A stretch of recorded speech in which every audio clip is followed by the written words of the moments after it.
Pour la pâte à brioche, nous aurons besoin de farine T45 de gruau rouge, une farine qui est riche en gluten. Nous aurons besoin également de sucre semoule, de sel fin, d'œufs entiers, de levure fraîche, qu'on appelle également levure biologique, de type Saccharomyces cerevisiae. On utilisera également du beurre, mais ici du beurre sec. Le beurre sec qu'on appelle également le beurre de tourage. Bien entendu, on pourrait très bien utiliser du beurre fin ou extra fin, mais le beurre de tourage a un point de fusion qui est assez élevé et va nous permettre un travail beaucoup plus facile. Disposez dans la cuve d'un batteur mélangeur les œufs entiers, le sel fin, la farine de gruau rouge riche en gluten qui va apporter énormément d'élasticité, et pour finir, la levure fraîche en l'émiettant succinctement. Utilisez directement le crochet pour réaliser la première étape, le phrasage. Le phrasage de la pâte consiste à amalgamer tous les éléments afin de les rendre homogènes. Cette étape est plus ou moins longue et se réalise toujours à petite vitesse.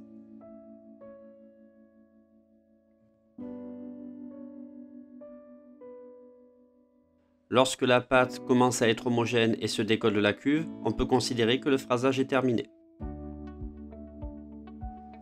À ce moment-là, intégrez le sucre semoule.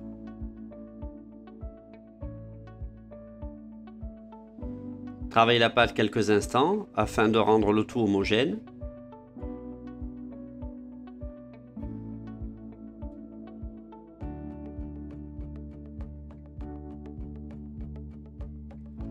Lorsque le sucre est totalement incorporé au sein de la pâte, intégrez le beurre froid coupé en petits cubes. Retravaillez la pâte, ce qui va permettre une bonne intégration du beurre et aussi de favoriser la deuxième étape, c'est-à-dire le pétrissage. Le pétrissage va permettre de générer du corps à l'intérieur de la pâte et va être nécessaire pour la bonne ténacité, l'élasticité et l'extensibilité de la pâte. Ce corps va être permis grâce à un travail mécanique, mais aussi grâce à la présence d'une farine riche en gluten et une hydratation suffisante. Pétrir la pâte jusqu'à ce que celle-ci se décolle de la cuve. Elle ne doit pas coller lorsqu'on la manipule et on doit observer une bonne élasticité de la pâte liée à la formation d'un réseau glutineux satisfaisant. La fabrication de la pâte est donc terminée. La pâte va donc se reposer au frais pour effectuer le pointage. Le pointage est la première étape de la fermentation d'une pâte qui contient de la levure. Il convient donc d'adapter un protocole précis. L'étape du pointage n'est vraiment pas à négliger car c'est elle qui va permettre de développer les saveurs si caractéristiques de la brioche. Disposez la pâte à brioche dans un cul de poule, légèrement fariné, filmé et entreposé au frais.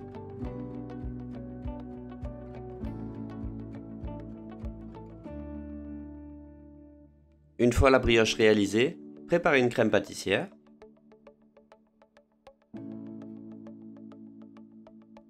Débarrassez la crème directement à l'intérieur d'un bac gastro filmé pour respecter le principe de la méthode HACCP et refroidir directement en cellule de refroidissement. Cette étape est très importante et fait partie des points clés de l'hygiène dans la cuisson de la crème pâtissière.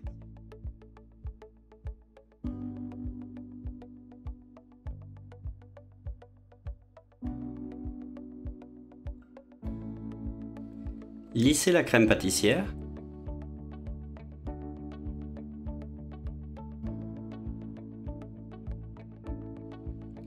Intégrez la crème pâtissière dans le praliné de façon à générer une crème assez dense.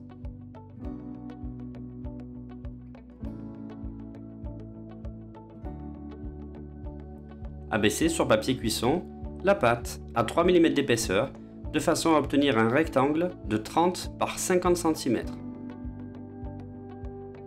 Étalez uniformément la crème au praliné sur la totalité de la baisse.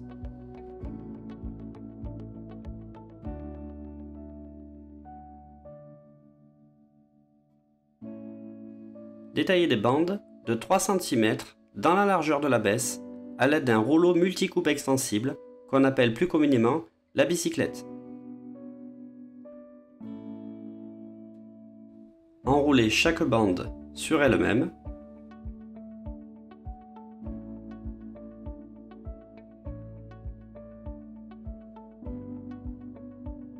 Graissez des cercles à entremets individuels de 8 cm de diamètre par 4,5 cm de hauteur et disposez chaque roulé bien au centre.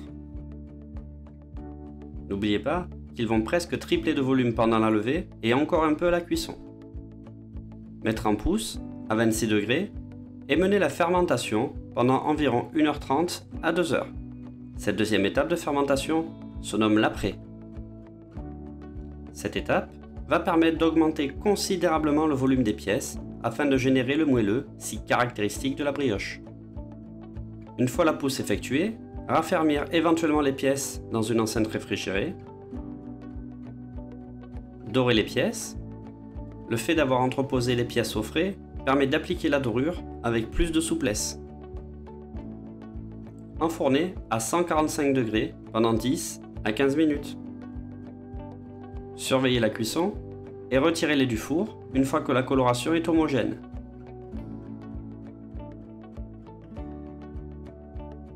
Après un léger refroidissement, nappez les tourbillons de nappage blond.